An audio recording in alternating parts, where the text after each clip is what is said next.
para sa masa, sigaw ng kalsada para sa pagbabago.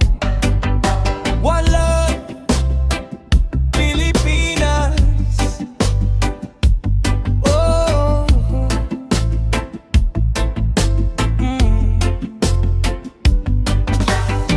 Paano unlad ang ating bayan kung puro utang ang pinapasan? Trabahador ay hirap na hirap habang presyo lalo pang lumalagpas.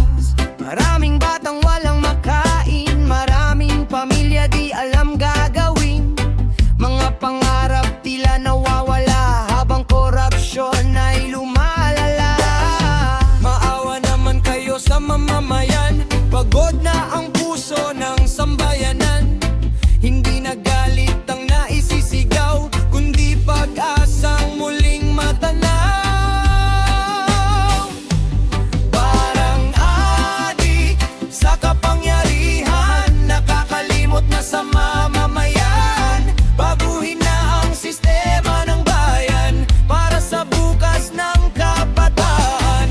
Bumaba na sa pwesto kung di kaya, kung puro pangako lang ang dala. Kami tao rin na nasasaktan. Pilipinas, sana'y pakinggan. Tama na, sobra na, kabataan na lululong na sa droga. Mga pangarap unti-unting nawawala habang krimen ay lumalala.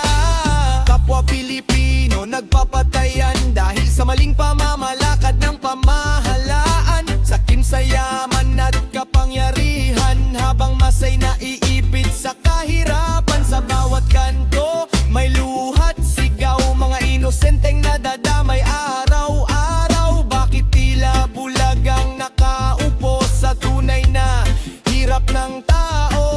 Yo, isip kababayan, oras nang lumaban, hindi sa dahas kundi katotohanan. Bawat boses natin may kapangyarihan, pagkakaisa ang tunay na sandigan. Hindi kami bulag sa nangyayari, lahat ng hirap dama sa gabi.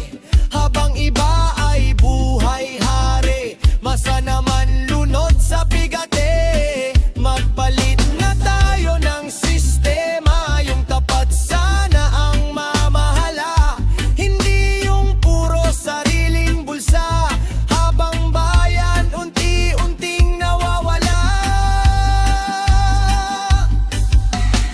Kung bababa sana ang ating Panginoon para linisin ang kasamaan ngayon, baka muling sumikat ang liwanag at mawala ang takot ng bawat nilalang. Sana isang araw dumating ang panahon, mga politikong sakim mawala sa dilim.